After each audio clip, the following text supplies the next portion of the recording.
Hello friends, എല്ലാവർക്കും good morning. അപ്പോൾ എല്ലാവർക്കും എന്തൊരു അത്യുഗ്രൻ വിശേഷത്തിലേക്ക് തന്നെ സ്വാഗതം.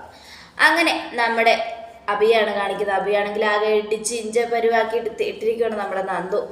എടാ, നീ ഓരോരുത്തരോട് ചെയ്യുന്ന ഓരോ തെറ്റുകളും നിന്നെ വിട്ട് പോകില്ല. അതുകൊണ്ട് തന്നെ എൻ്റെ ചേച്ചിയെ പോലും ചതിച്ച നിന്നെ വെറുതെ വിടാൻ ഞാൻ ഉദ്ദേശിക്കുന്നില്ല. ഇടിച്ച് ഇടിച്ച് നിന്നെ ഞാൻ ചമ്മന്തിയാക്കൂടാ. ഓ, എത്ര ഇടിച്ചിട്ടും എനിക്ക് ദേഷ്യം തരുന്നില്ല. ദേ, നിന്നെ കോടതിയിലേക്ക് കൊണ്ടുപോയ 14 ദിവസം റിമാൻഡ് ചെയ്യും. അതുകൊണ്ട് പിന്നെ എനിക്ക് നിന്നെ കൈ കിട്ടില്ല. അതുകൊണ്ട് ഇപ്പൊ തന്നെ നിന്നെ ഇടിച്ച് ഇഞ്ച പരുവാക്കുന്നത് ഞാൻ. ചാകട എന്ന് പറഞ്ഞുകൊണ്ട് വീണ്ടും വീണ്ടും ഇടിച്ചിട്ട് നന്ദു അവിടെ നിന്നും പോവുക. ഈ സമയം അഭി ആകെ തളർന്ന് ആ സെല്ലിൽ ഇങ്ങനെ കിടക്കുക. ഇതേ സമയം പിന്നീട് കാണിക്കുന്നത് നമ്മുടെ ഗോവിന്ദനെയും കനകയുമാണ്. നവ്യ അവിടെ ചെന്നു. എൻ്റെ മോളെ, അവൻ ഒരുപാട് തെറ്റുകളൊക്കെ ചെയ്തിട്ടുണ്ട്. ആയിക്കോട്ടെ, ഞാൻ സമ്മതിച്ചു. അവൻ തെറ്റുകൾ ചെയ്തതൊക്കെ മുമ്പാണ്. ഇപ്പം അവൻ എന്നോട് ഭയങ്കര സ്നേഹമാണ്. എപ്പോഴോ തുടങ്ങിയാന്നറിയാമോ അവനെന്നെ സ്നേഹിച്ചു തുടങ്ങിയത്? എനിക്കൊരു കുഞ്ഞ് ജനിക്കാൻ പോകുന്നു എന്ന് അറിഞ്ഞപ്പോൾ മുതൽ അവൻ മാറിയതാ. ഒരുപാട് അവനെന്നെ സ്നേഹിക്കുന്നുണ്ട്. അപ്പോഴും ഇപ്പോഴൊക്കെ എന്നെ സ്നേഹിക്കുന്നുണ്ട്. ആ സ്നേഹമൊക്കെ കണ്ടില്ലാതെ നടിക്കാൻ എനിക്ക് പറ്റില്ലമ്മേ. അവനെ എനിക്ക് വേണം. ഞാൻ അവളോട് പറഞ്ഞിട്ടും അവൾ അവനെ വിടുന്നില്ല. എന്തോരം ഞാൻ അവളോട് കെഞ്ചി. ശരി, അവൻ എത്രയൊക്കെ തെറ്റ് ചെയ്തിട്ടുണ്ടെങ്കിലും എൻ്റെ ഭർത്താവല്ലേ, അതിൻ്റെ ഒരു പരിഗണന അവന് കൊടുത്തുകൂടെ അമ്മേ? അതൊക്കെ കേട്ടതും, മോളെ, അവൻ അത്രയ്ക്ക് വലിയ തെറ്റ് ചെയ്തോണ്ടല്ലേ നന്ദു ക്ഷമിക്കാത്തത്. അതുകൊണ്ട് മോളത്തിലൂടെ സഹിക്ക്. എന്തായാലും കേസ് കോടതിയിൽ എത്തുമല്ലോ. അപ്പം നമുക്ക് നോക്കാം അവിടെ നിന്ന് ജാമ്യം കിട്ടുമെന്ന്. കുറേ തെളിവുകളൊക്കെ നന്ദുവിന് കിട്ടിയിട്ടുണ്ട്. അതുകൊണ്ട് ഇനി അതൊന്നും കാര്യമായിട്ട് എടുക്കണ്ട മോളെ. എങ്ങനെ കാര്യമായിട്ട് എടുക്കാതിരിക്കുമേ? അഭി എൻ്റെ ഭർത്താവാ. അങ്ങനെയുള്ളപ്പോൾ എനിക്ക് അവനെ രക്ഷിക്കാതിരിക്കാൻ കഴിയില്ലമ്മേ എന്നൊക്കെ പറഞ്ഞുകൊണ്ട് നമ്മുടെ നവ്യ ഇങ്ങനെ കരഞ്ഞോണ്ടിരിക്കുക. അപ്പോഴത്തേക്കും ആദർശൻ നയനെ വരിക. ആഹാ, എത്തിയോ രണ്ടാളും? വാ മക്കളെ. ഓ, വന്നോ? ഇത്രയും നേരം മൂത്ത മരുമകനെ വെള്ളപൂശിക്കൊണ്ടിരിക്കുമായിരുന്നു അച്ഛനും അമ്മയും. ഇപ്പൊ നേരിട്ട് തന്നെ വന്നല്ലോ. ഇനി നേരിട്ട് തന്നെ അങ്ങോട്ട് പൂശിക്കോ. ഓ, എന്നാലും നിങ്ങൾ ചെയ്ത തെറ്റൊന്നും അല്ല എൻ്റെ അഭി ചെയ്തിരിക്കുന്നത്. എൻ്റെ അനിയത്തെ ചതിച്ച ആളല്ലേ നിങ്ങള്? കല്യാണത്തിന് മുമ്പേ ഒരു ബന്ധത്തിൽ നിങ്ങൾക്ക് ഒരു കുഞ്ഞുണ്ടല്ലോ. അത്ര വലിയ തെറ്റൊന്നും എൻ്റെ അഭി ചെയ്തിട്ടൊന്നുമില്ല. അതുകൊണ്ട് തന്നെ കൂടുതലൊന്നും നിങ്ങൾ നല്ലവനാകാൻ ശ്രമിക്കണ്ട. നവിയെ, എന്തായാലും ഇങ്ങനെയൊന്നും സംസാരിച്ചിട്ട് കാര്യമില്ല. അഭിയെ പുറത്തിറക്കാൻ ഇപ്പൊ കഴിയില്ല. അവൻ ചെയ്തത് തെറ്റാണെന്നറിയാം. എങ്കിലും അവനെ ഒന്ന് ജാമ്യത്തിൽ ഇറക്കാൻ വിളിച്ചു പറയായിരുന്നല്ലോ രണ്ടാൾക്കും. അതിനൊന്നും ഞങ്ങൾക്ക് കഴിയില്ല. അവൻ ചെയ്ത തെറ്റ് അത്ര ചെറിയ തെറ്റൊന്നുമല്ല. മൂർത്തീസ് ജ്വല്ലറിയെ ചതിച്ചു. കള്ളക്കടത്ത് സ്വർണ്ണക്കാരോടൊപ്പം ചേർന്ന് ഞങ്ങളുടെ ജ്വല്ലറിയുടെ ഞങ്ങളുടെ ജ്വല്ലറിക്ക് അവൻ പേരുദോഷം കൽപ്പിച്ചു. അങ്ങനെയുള്ള ഒരുത്തന്നെ വെറുതെ വിടാൻ പറ്റുമോ? അത് മാത്രമല്ല, അവൻ പല തെറ്റുകളും ചെയ്തിട്ടുണ്ട്. ഓരോന്നായി അവന്റെ തെറ്റുകളെല്ലാം തെളിവ് സഹിതം പൊക്കിയിട്ടാണ് നന്ദു അവനെ പിടിച്ചകത്തിട്ടത്. അത് മനസ്സിലാക്കാതെ നീ ഇങ്ങനെ കിടന്ന് ഞങ്ങളോട് ദേഷ്യപ്പെട്ട് കാര്യമില്ല. എൻ്റെ അനിയത്തിയാണ് ഇവള്. എന്നിട്ട് ഇവൾക്ക് പോലും ഒരു സ്നേഹവും ഇല്ല. എങ്ങനെ ഉണ്ടാവും? 2 അനിയത്തിമാരും ഒരേ കണക്കാ. നീയായിരിക്കും ചിലപ്പോൾ അവളോട് പറഞ്ഞത് ഒരിക്കലും അവനെ പുറത്തു വിടരുതെന്ന്. നിനക്ക് അസൂയാടി, അസൂയ. അവൻ എന്നെ സ്നേഹിക്കുന്നുണ്ട്. ഞാൻ എന്തിനു ചേച്ചി അസൂയപ്പെടുന്നേ? അവൻ ചേച്ചിയെ സ്നേഹിച്ചാലും സ്നേഹിച്ചില്ലെങ്കിലും എനിക്കെന്താ? ആദ്യമൊക്കെ അവൻ്റെ സ്വഭാവം ചേച്ചി മനസ്സിലാക്കുക. അതിനുശേഷം ചേച്ചി ഇങ്ങനെ നടന്ന് ഒച്ചയിട്. എനിക്കറിയാടി, എൻ്റെ അഭിയെ എനിക്ക് നന്നായിട്ട് അറിയാം. അതിലെനിക്ക് ഒരു ഇതുമില്ല. പിന്നെ ഒരു കാര്യം ഞാൻ പറയാം. എല്ലാവരും കൂടെ എൻ്റെ അവിയെ ജയിലിലിട്ടു. ഇത് ഞാൻ ഒരിക്കലും മറക്കില്ല. ഇതിനുള്ള പ്രതികാരം ഞാൻ തീർത്തിരിക്കും. ഈ പ്രതികാരം ഞാൻ എൻ്റെ മനസ്സിലിട്ടുകൊണ്ട് തന്നെ നടക്കും. മൂത്ത മരുമ വന്നാലേ അച്ഛനും അമ്മയും കൂടെ സൽക്കരിക്ക്, നന്നായിട്ട് സൽക്കരിക്ക്.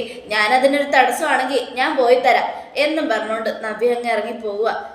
ഇതെന്താ ഇവള് ഇങ്ങനെ? അവനെക്കുറിച്ച് നന്നായിട്ട് അറിയാത്തത് കൊണ്ടാണ് ഇങ്ങനെ. ചന്തുമോളുടെ അച്ഛൻ അവനാണെന്ന് അറിഞ്ഞു കഴിഞ്ഞാൽ ഇപ്പൊ ഈ സംസാരിക്കുന്ന രീതിയൊക്കെ മാറും. പിന്നെ അത് വേറെ രീതിയിലാവും. അതുകൊണ്ട് ഇപ്പൊ ഒന്നും മിണ്ടാതിരിക്കുന്നത് നല്ലത് എന്ന് കരുതി ആദർശേട്ടനെ ഒരുപാട് പഴിക്കുന്നുണ്ടമ്മേ. അതൊക്കെ കേട്ടൊന്ന് സഹിക്കാൻ എനിക്ക് പറ്റുന്നില്ല. സാരില്ല മോളെ, എല്ലാത്തിനും ഒരവസാനം ഉണ്ടാവും. എന്തായാലും മോള് ധൈര്യമായിട്ടിരിക്കെ. അവനൊരു വലിയ ക്രൂരനാ, ക്രിമിനലാ. അവനെ പോലെ ഒരു ക്രൂരൻ ഈ ലോകത്ത് വേറെ ഇല്ല. പാവം ചന്തുമോളുടെ അമ്മയെ കൊല്ലാൻ വരെ നോക്കിയവൻ. അവനെ വെറുതെ വിടില്ല നന്ദു അവന് ജാമ്യം പോലും കൊടുക്കില്ല. അതെ അമ്മേ, ആ ഒരു ടെൻഷൻ എന്തായാലും ചേച്ചിയുടെ തലയിൽ കിടന്ന് ഇങ്ങനെ ഓടിക്കൊണ്ടിരിക്കും. അതുകൊണ്ട് ചിലപ്പോൾ വായ തോന്നി ഇതൊക്കെ വിളിച്ചു പറയുകയും ചെയ്യും. അതൊന്നും നമ്മൾ കാര്യമായിട്ട് എടുക്കണ്ട. എന്താ പറയുന്നതെന്ന് വെച്ചാൽ പറയട്ടെ, നമ്മളതൊക്കെ കാര്യമായിട്ട് എടുത്തു കഴിഞ്ഞാൽ അത് മാത്രമേ നമുക്ക് നേരം ഉണ്ടാവും എന്നൊക്കെ പറഞ്ഞുകൊണ്ട് നമ്മുടെ നയനയും ആദർശം ഇങ്ങനെ നിൽക്കുക. ഈ സമയം പിന്നീട് സ്റ്റേഷനിലാണ് കാണിക്കുന്നത്. സ്റ്റേഷനിലേക്ക് നമ്മുടെ നവ്യ ചെല്ലുക. സങ്കടത്തോടെയും ഇങ്ങനെയൊക്കെ ആലോചിച്ചുകൊണ്ട് അങ്ങോട്ട് ചെന്നുകൊണ്ടിരിക്കുക. അപ്പോഴേക്കും നന്ദു, ഓ പിന്നെ വന്നോ? ആ വന്നടി വന്നു. എനിക്കെൻ്റെ അബിയെ പുറത്ത് വിടുന്നവരെ ഞാനിങ്ങനെ സ്റ്റേഷൻ കയറി ഇറങ്ങും. എന്നാൽ ചേച്ചി ഇനി അബിയെ ജയിലിലാകുന്നതുവരെ സ്റ്റേഷൻ കയറി ഇറങ്ങേണ്ടി വരും. ജയിലിലോട്ട് പോയി കഴിഞ്ഞാൽ പിന്നെ അതിന് പറ്റില്ലല്ലോ. നീ എന്തിനാടി എൻ്റെ അബിയെ പിടിച്ച് അകത്തിട്ടിരിക്കുന്നത്? അവൻ വലിയൊരു തെറ്റ് ചെയ്തോണ്ട്. അവൻ ചെയ്ത തെറ്റെന്താണെന്ന് ഞാൻ ചേച്ചിക്ക് പറഞ്ഞു തന്നല്ലേ.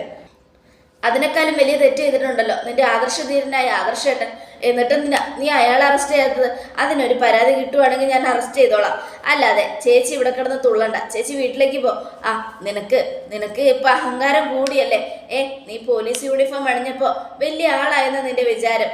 അതുകൊണ്ടാണ് നീ ഇങ്ങനെയൊക്കെ സംസാരിക്കുന്നത്. അങ്ങനെയാണെങ്കിൽ അങ്ങനെ തന്നെ. എനിക്ക് ചേച്ചി ഒന്നും പറഞ്ഞ് ബോധ്യപ്പെടുത്താൻ പറ്റില്ല. ചേച്ചി ഇപ്പൊ പോകുന്നതായിരിക്കും ചേച്ചിക്ക് നല്ലത്. ഞാൻ പോകില്ലടി, ഞാൻ പോകില്ല. എനിക്ക് അത്രയ്ക്ക് സങ്കടമുണ്ട്. എന്തായാലും നീ ചെയ്തത് ഒരിക്കലും എനിക്ക് മറക്കാനോ പൊറുക്കാനോ പറ്റാത്ത കാര്യങ്ങളാ. നിന്നോട് ഞാൻ ഒരിക്കലും ക്ഷമിക്കില്ല. നീ ഒറ്റൊരുത്തി കാരണം ഇന്ന് ഞാൻ ഈ കരഞ്ഞു തിരിഞ്ഞ് അലഞ്ഞ് നടക്കുന്നത്. എന്തായാലും എൻ്റെ അബിയോട് നീ അത് ചെയ്യണ്ടായിരുന്നു. അവൻ വേറെ ക്രൂരത കൊള്ളരുതാത്ത തെറ്റൊന്നും ചെയ്തില്ലല്ലോ. ഒരു സ്വർണം കടത്തി. അതിൻ്റെ കാരണം എന്താ? അവന് ജ്വല്ലറിയിൽ വലിയൊരു സ്ഥാനമൊന്നും കൊടുത്തിട്ടില്ല. അവനൊരു സ്റ്റാഫാക്കി മാറ്റി. അവനും അത്യാവശ്യം ചെലവുകളൊക്കെ ഇല്ലേ? എന്ത് ചെലവാ അവൻ അവിടെ ഉള്ളത്? അനന്തപുരിയിലെ എല്ലാ ചെലവുകളും നോക്കുന്നത് അവിടെ ഉള്ളവരാ. അങ്ങനെയുള്ളപ്പോൾ അവനവിടെ ഒരു ചെലവുമില്ല. പിന്നെ അവൻ എന്തിനാ കാശിൻ്റെ ആവശ്യം? നീ കൂടുതലൊന്നും പറയേണ്ട നന്ദു. മര്യാദയ്ക്ക് എൻ്റെ അബിയെ വിടാൻ നോക്ക്. അവനെ വിട്ടില്ലെങ്കിൽ എൻ്റെ സ്വഭാവം മാറും.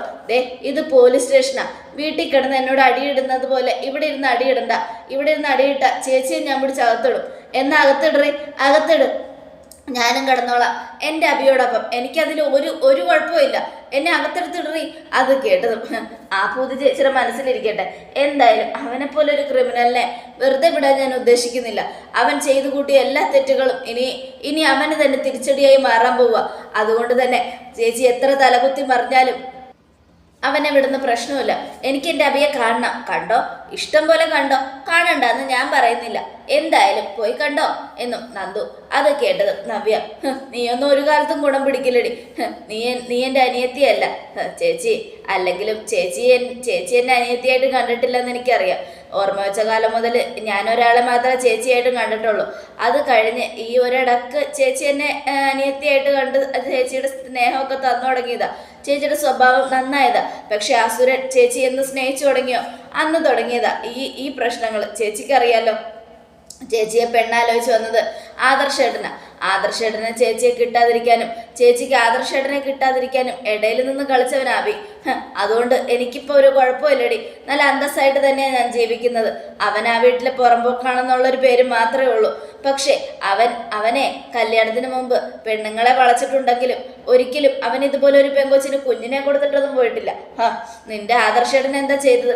കല്യാണത്തിന് മുമ്പ് ഒരു പെണ്ണിനെ പ്രേമിച്ച് ചതിച്ച് അവക്ക് ഒരു കുഞ്ഞിനെയും കൊടുത്ത് ഇപ്പൊ ആ കുഞ്ഞിനെ എടുത്ത് നയനയ്ക്ക് വളർത്തേണ്ടി വരുന്നൊരവസ്ഥയില്ലേ? ചേച്ചി എന്നെ കൊണ്ടൊന്നും പറയിപ്പിക്കണ്ട. ചേച്ചി പോകാൻ നോക്കിയേ. ചേച്ചി ഇവിടെ നിന്ന് ശരിയാവില്ല എന്നും പറഞ്ഞുകൊണ്ട് നമ്മുടെ നന്ദു ആകെ ദേഷ്യപ്പെടുക. അത് കേട്ടതും നവ്യ ദേഷ്യപ്പെട്ട് അങ്ങോട്ടേക്ക് ചെല്ലുക. അപ്പൊ അബിയാണെങ്കിൽ ചുരുണ്ടുകൂടി സെല്ലി കിടക്കുമായിരുന്നു. ഈ സമയം നവ്യ അബിയെ കണ്ടതും ആകെ സങ്കടപ്പെട്ട് ഇങ്ങനെ വിളിക്കുക. അബി. ആ സൗണ്ട് കേട്ടതും അബി ചാടി എഴുന്നേറ്റു. ഓടിച്ചെന്ന് നവ്യയുടെ അടുത്ത് നിൽക്കുക. നവ്യേ നീ എന്തിനാ ഇങ്ങോട്ട് വന്നേ? നിന്നെ ഇവർ തല്ലിയോടാ? ഒരുപാട് തല്ലിയോ? അവളുടെ കലിപ്പ് മുഴുവനും അവൾ തീർത്തു എൻ്റെ ശരീരത്തിൽ. നന്ദു ആണോ നിന്നെ തല്ലിയത്? അതേടി, നന്ദു എന്നെ തല്ലിയത്. അവളോ? ഞാൻ വിചാരിച്ചു മറ്റു പോലീസുകാരെ കൊണ്ട് അവൾ നിന്നെ തല്ലിക്കുമായിരിക്കുമെന്ന്.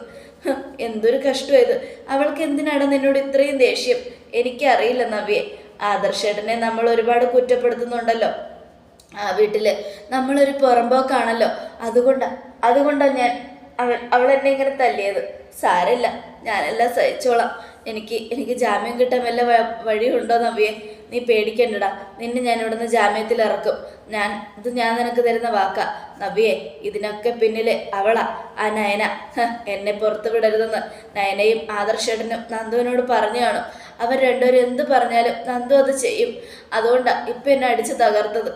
എനിക്ക് എന്ത് പറ്റിയാലും കേസാകാതെ നോക്കിക്കോളാന്ന് ആദർശേട്ടനും നയനേടത്തെയും പറഞ്ഞു കാണും. അത് കേട്ടതും അങ്ങനെയൊക്കെ പറഞ്ഞിട്ടുണ്ടെങ്കിൽ അവരെ ഇനി ഞാൻ ജീവിക്കാൻ അനുവദിക്കില്ല. സമൂഹത്തിന് മുൻപിൽ നാണം കെടുത്തി അയാളെ ഞാൻ തലയിൽ തുണിയിട്ട് നടക്കേണ്ട അവസ്ഥയിൽ വരെ എത്തിക്കും. അങ്ങനെ ഓരോ കാര്യങ്ങളും ഞാൻ ചെയ്യും.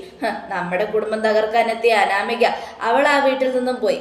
നിന്നെ ഈ അവസ്ഥയിലാക്കിയവരുടെ മുൻപിൽ ഇനി അനാമികയെക്കാളും വിഷമാകും ഞാൻ എന്നും പറയുകയാണ് നമ്മുടെ നവ്യ. അത് കേട്ടതും അഭി ആ അവസരം മുതലെടുക്കുക. ആ നവ്യെ, എന്നെ പിടിച്ച് ലോക്കപ്പിലിട്ടവളെയും പിന്നെ എന്നെ ഇടിച്ച് തകർത്തവളെയും ഇനി ഒരിക്കലും അനന്തപുരിയിലേക്ക് കയറാൻ നീ അനുവദിക്കരുത്. ഇല്ലടാ, ഞാൻ അനുവദിക്കില്ല. അങ്ങനെ ഒരിക്കലും അവൾ അനന്തപുരിയിലേക്ക് കയറണ്ട. അനിയുടെ ഭാര്യ ആവുകയും വേണ്ട. അതെ, അവളുടെ ഏറ്റവും വലിയ ആഗ്രഹം അനിയുടെ ഭാര്യ ആവുക എന്നുള്ളതാണ്. അതൊരിക്കലും നടത്തി കൊടുക്കരുത് നവ്യെ. ഇല്ലടാ, ഞാനത് നടക്കാൻ സമ്മതിക്കില്ല. എന്തായാലും നീ ധൈര്യമായിട്ടിരിക്കും. ഞാൻ എന്തായാലും ചെല്ലട്ടെ വീട്ടിലേക്ക്. അവിടെ ചെന്ന് എന്തെങ്കിലും ഒരു വഴിയുണ്ടോ നോക്കട്ടെ. നീ നോക്കിക്കോ. അനന്തപുരി തറവാട്ടിലുള്ളവരും നന്ദുവും കൂടെ ചേർന്നത് ചെയ്തതിൽ എനിക്ക് നല്ല സങ്കടമുണ്ട്. അതുകൊണ്ട് തന്നെ ഇത് ഞാൻ ക്ഷമിക്കാനോ പൊറുക്കാനോ ഉദ്ദേശിക്കുന്നില്ല. നിന്റെ ഭാര്യ നവ്യ പറയുന്നത് എന്നും പറഞ്ഞുകൊണ്ട് നവ്യ അവിടെ നിന്ന് പോവുക. നവ്യ പോയി കഴിഞ്ഞതും അബിയുടെ മുഖഭാവം അങ്ങ് മാറി. ചന്തുമോളുടെ അച്ഛൻ ഞാനാണെന്നെങ്ങാനും അറിഞ്ഞു കഴിഞ്ഞാൽ ഇവൾ ഈ പറയുന്നതൊക്കെ തിരുത്തി പറയും. പിന്നെ ഇവളും മാറും എന്നും ആലോചിച്ചുകൊണ്ട് അബി ഇങ്ങനെ നിൽക്കുക. ഈ സമയം പിന്നീട് കാണിക്കുന്ന അനന്തപുരിയിലാണ്. എന്നാലും നിന്റെ മോൻ ചെയ്തത് ശരിയായില്ല ജലജയെ. എൻ്റെ മോൻ എന്ത് തെറ്റ് ചെയ്താലും അത് തെറ്റ്. ദേ, ഒരു കാര്യം ഞാൻ പറയാം, എൻ്റെ മോൻ അങ്ങനെ അത്ര വലിയ തെറ്റൊന്നും ചെയ്തില്ല. അവൻ ചെയ്തതേ ക്ഷമിക്കാനോ പൊറുക്കാനോ പറ്റാത്ത തെറ്റൊന്നുമല്ല. അവനെ ജ്വല്ലറിയിലെ വെറും സ്റ്റാഫാക്കി. അവനും ആവശ്യങ്ങളൊക്കെ ഇല്ലേ? അവനും ഒരു പെങ്ങളുണ്ട്, ഒരു ഭാര്യയുണ്ട്, ഒരു കുഞ്ഞുണ്ട്. അതൊക്കെ എന്താ നിങ്ങളാരും ചിന്തിക്കാത്തത്? അവൻ്റെ കയ്യിലിരിപ്പുണ്ടല്ലോ ജലജെ അങ്ങനെയൊക്കെ ചെയ്തത്. എനിക്കെന്തായാലും അനാമികയുടെ കുടുംബക്കാരുടെയും സ്വഭാവം മനസ്സിലായി. നമ്മുടെ കുടുംബത്തെ തകർക്കാനും നമ്മുടെ കുടുംബത്തിലേക്ക് ഇടിച്ചു കയറി വന്ന പെണ്ണാണ് അവള്. അങ്ങനെയുള്ള അവൾക്ക് കഞ്ഞി വെച്ച് കൊടുത്തത് അബിയാണ് അവൾക്ക് എല്ലാം വളം വെച്ച് കൊടുത്തത്. അവളെ കൊണ്ടെല്ലാം ചെയ്യിച്ചതും അവനാണ്. അവളും അവനും നല്ല കൂട്ടായിരുന്നു എന്ന് എനിക്ക് പിന്നീടാ മനസ്സിലായത്. സ്വന്തം നമ്മുടെ കുടുംബം തന്നെ ചതിക്കാൻ അവൻ അവളുടെ കൂടെ നിൽക്കേണ്ട വല്ല ആവശ്യം ഉണ്ടായിരുന്നോ? അതൊക്കെ നിനക്കറിയായിരുന്നില്ല ജലജെ. അവള് നല്ലവളാണോ ചീത്തവളാണോ എന്നൊന്നും ഞങ്ങൾക്കറിയില്ലായിരുന്നു. അനാമിക മാത്രം വന്നു കയറിയതിന് ശേഷം ഞങ്ങളോട് ഇത്തിരി കൂറ് കാണിച്ചു. അതുകൊണ്ട് അവളെ ഞങ്ങൾ തിരിച്ച് സ്നേഹിച്ചു. അത് ഇത്ര വലിയ തെറ്റാണോ? അത് തെറ്റാണെന്നൊന്നും പറയുന്നില്ല. പക്ഷെ അവൾ ക്രിമിനലാണെന്ന് അറിഞ്ഞതിന് ശേഷം അവൾക്ക് കഞ്ഞി വെച്ച് കൊടുത്തവനാവി എന്നൊക്കെ പറഞ്ഞുകൊണ്ട് ഇങ്ങനെ നിൽക്കുക. ഈ സമയം നമ്മുടെ മുത്തശ്ശിയും അങ്ങനെ പറയണം, അതെ ജലജെ, നിന്റെ മോൻ ഇവിടെ ഒരു കുറവും ഉണ്ടായിരുന്നില്ല. അവനെല്ലാം കൃത്യസമയത്ത് കിട്ടുമായിരുന്നു. ഈ വീട്ടിലെ ചെലവ് പോലും അവർ നോക്കണ്ട. അങ്ങനെയുള്ളപ്പോൾ എന്തിനാ അവൻ ഇങ്ങനെയുള്ള ക്രൂരതകളൊക്കെ ചെയ്യുന്നത്? എൻ്റെ അമ്മ, ഇന്നത്തെ കാലത്ത് പിള്ളേരുടെ കയ്യിൽ ഇഷ്ടം പോലെ കാശ് വേണം. അവൻ ഒറ്റയ്ക്ക് ജീവിക്കുന്നവനല്ല, അവനൊരു ഭാര്യയും കുഞ്ഞുമുണ്ട്. അതുപോലും ഇവിടെയുള്ളവരാരും മനസ്സിലാക്കുന്നില്ലല്ലോ. അതാണ് കഷ്ടം എന്നൊക്കെ പറഞ്ഞുകൊണ്ട് നമ്മുടെ ജലജ ഇങ്ങനെ ഇരിക്കുക. ഈ സമയം നവ്യ വരിക. എന്തായി മോളെ, എന്തായി? ലോക്കപ്പിൽ അവനെ ഇട്ട് തല്ലി ചതച്ചിട്ടുണ്ടമ്മേ. അമ്മ ചെന്ന് നോക്ക്, അവിടെ ചെന്ന് നോക്ക്. എൻ്റെ അനിയത്തിയും ആദർശധീരനായ ഒരുത്തനും പിന്നെ നയനയും ഒക്കെ കൂടെ ചേർന്ന് ഇതിൻ്റെ പിന്നിൽ നിന്ന് കളിക്കുക. വെറുതെ വിടില്ല ഞാൻ ഒറ്റണതിനെ. അമ്മായി, ഒരു കാര്യം ഞാൻ അമ്മായിയോട് പറയാം. അമ്മായി ഇപ്പോൾ എതിർത്ത് നിൽക്കുന്നുണ്ടെങ്കിലും നാളെ അമ്മായിയുടെ മനസ്സ് ചിലപ്പോൾ മാറുമായിരിക്കും നന്ദുവിനെ ഇങ്ങോട്ട് കൂട്ടിക്കൊണ്ടുവരാൻ. അങ്ങനെ വന്നാലൊന്നും ഞാൻ ഈ ജന്മം അത് സമ്മതിക്കില്ല. ഞാൻ ജീവിച്ചിരിക്കുമ്പോൾ അവളെ ഇങ്ങോട്ട് കൊണ്ടുവരാൻ ഞാൻ അനുവദിക്കില്ല. ഒരു കാര്യം ഞാൻ പറയാം, എൻ്റെ കുഞ്ഞിൻ്റെ അച്ഛൻ എന്തെങ്കിലും സംഭവിച്ചാൽ ഞാൻ പിന്നെ ജീവനോടെ ഉണ്ടാവില്ല. എനിക്ക് അത്രയ്ക്ക് സങ്കടമുണ്ട് എന്നും പറഞ്ഞുകൊണ്ട് നവ്യ നിലവിളിക്കുക. മോളെ ഇങ്ങനെയൊക്കെ പറയുന്നത് എന്തിനാ? എനിക്കൊരു കുഞ്ഞ് ജനിച്ചപ്പോൾ ആരും അതിനെ തിരിഞ്ഞു പോലും നോക്കുന്നുണ്ടായിരുന്നില്ല. പിന്നീട് ഞാൻ പരാതിയും പരിഭവവും പറയാൻ തുടങ്ങിയപ്പോഴാണ് എല്ലാവരും അതിനൊന്ന് എടുക്കാനൊക്കെ തുടങ്ങിയത്. ഒരു കാര്യം ഞാൻ പറയാം, എനിക്കിപ്പം മനസ്സിലായി, ഞാനും ഈ അമ്മയും അബിയൊക്കെ ഇവിടുത്തെ പുറമ്പോക്കുകൾ തന്നെയാണെന്ന്. എന്നാ അബിയെ കല്യാണം കഴിച്ചുകൊണ്ട് ഞാനും പുറമ്പോക്കായെന്ന് എനിക്ക് മനസ്സിലായി. എന്തായാലും അവനെ ഞാൻ ജയിലിൽ തന്നെ ഇടാൻ ഉദ്ദേശിക്കുന്നില്ല. ഇറക്കും, എങ്ങനെയെങ്കിലും ഞാൻ പുറത്തിറക്കും എന്നും പറഞ്ഞുകൊണ്ട് നവ്യാകത്തേക്ക് പോവുക. ഈ സമയം ജലജയും അവരുടെ പിന്നാലെ പോവുക. ഇനി എന്തൊക്കെയാ സംഭവിക്കാൻ പോകുന്നതെന്ന് അറിയില്ലല്ലോ മക്കളെ, എല്ലാം നോക്കിയിരിക്കാമേ എന്നും പറഞ്ഞുകൊണ്ട് ദേവയാനി ഈ സമയം പിന്നീട് കാണിക്കുന്ന പോലീസ് സ്റ്റേഷനിലാണ്. പോലീസ് സ്റ്റേഷനിൽ ഇങ്ങനെ ഇരുന്ന് ഓരോന്ന് എഴുതിക്കൊണ്ടിരിക്കുന്ന നന്ദു. അപ്പോഴേക്കും വക്കീലുമായിട്ട് എത്തുക ജലജ. Excuse me madam. വാ വാ വാ ഇരിക്കി. ഇത് ആര്? മകൻ ജയിലിലായപ്പോൾ ഇത്ര നേരമായിട്ടും കണ്ടില്ലല്ലോ എന്നിങ്ങനെ ആലോചിക്കുമായിരുന്നു. എന്താണ്? അബിക്ക് ജാമ്യം വേണം മാഡം. ജാമ്യം തരാൻ പറ്റില്ല. അതെന്താ, ജാമ്യമില്ലാ വകുപ്പൊന്നും ഇല്ലല്ലോ. അവൻ കള്ളക്കടത്തിനെ കുറിച്ച് ഒരുപാട് കാര്യങ്ങളൊക്കെ മനസ്സിലാക്കിക്കൊണ്ട് വരുന്നതേ ഉള്ളൂ. അതുകൊണ്ട് ഇവന്റെ പിന്നിൽ നിൽക്കുന്ന മറ്റു പലരെയും പിടിക്കാനുണ്ട്. അതുകൊണ്ട് അവനെ ജാമ്യത്തിൽ വിട്ടാൽ ഞങ്ങൾ ഉദ്ദേശിച്ച പോലെ അവനെ പിടിക്കാൻ പറ്റില്ല. അതുകൊണ്ട് മറ്റുള്ളവരെ പിടിക്കാൻ അവൻ അകത്ത് കിടന്നേ പറ്റൂ. നിയമം മാഡം ഞങ്ങളെ പഠിപ്പിക്കല്ലേ? ഇല്ല, പഠിപ്പിക്കുന്നില്ല. സാറിന് നിയമം അറിയാലോ. കള്ളക്കടത്തുകാരനെ പിടിച്ച് അകത്തിടുകയും അവന് ജാമ്യം കൊടുക്കുകയും ചെയ്യാറുണ്ടോ? എടി, കൊലപാതകയ്ക്ക് മറ്റുള്ളവർക്കൊക്കെ ജാമ്യം കൊടുക്കുന്നില്ലേ? പിന്നെ എന്റെ മോന് കൊടുത്താൽ എന്താണ് കുഴപ്പം? ദേ, ഇത് പോലീസ് സ്റ്റേഷനാ ജലജെ. ഇവിടെ മര്യാദയ്ക്ക് സംസാരിച്ചോണം. ഇല്ലെങ്കിൽ നിങ്ങളെ ഞാൻ തൂക്കിയെടുത്ത് അകത്തിടും. അല്ലെങ്കിൽ തന്നെ നിങ്ങളുടെ മോനോടൊപ്പം ജയിലിൽ കിടക്കേണ്ട സമയം കഴിഞ്ഞു നിങ്ങൾക്കും. ഇനിയും കൂടുതൽ അഹങ്കാരം കാണിച്ച പിന്നെ നിങ്ങളെ ഇറക്കാൻ ആരെങ്കിലും ഓടിയടക്കേണ്ടി വരും. മനസ്സിലായോ? ഇടടി, എന്നാ എന്നെ പിടിച്ച് അകത്തിട്. ഞാനും എൻ്റെ മോൻ്റെ ഒപ്പം കിടന്നോളാം. അത് ഞാൻ ചെയ്യും, ഉറപ്പായിട്ടും ചെയ്യും. ദേ സാറേ, അവന് ഒരിക്കലും ജാമ്യം കൊടുക്കാൻ പറ്റില്ല. എന്താ ചെയ്യാൻ പറ്റുന്ന വെച്ചാൽ ചെയ്തോ. ഇത് കേട്ടതും ജലജ ഞെട്ടുകയാണ്. അതോടുകൂടി എപ്പിസോഡ് അവസാനിക്കണം. നാളത്തെ ഒരു തകർപ്പൻ വിശേഷത്തിനായിട്ട് കാത്തിരിക്കൽ. എല്ലാവർക്കും ഒരിക്കൽ കൂടെ നല്ലൊരു ശുഭദിനം തന്നെ ആയിക്കോട്ടെ. Thank you friends.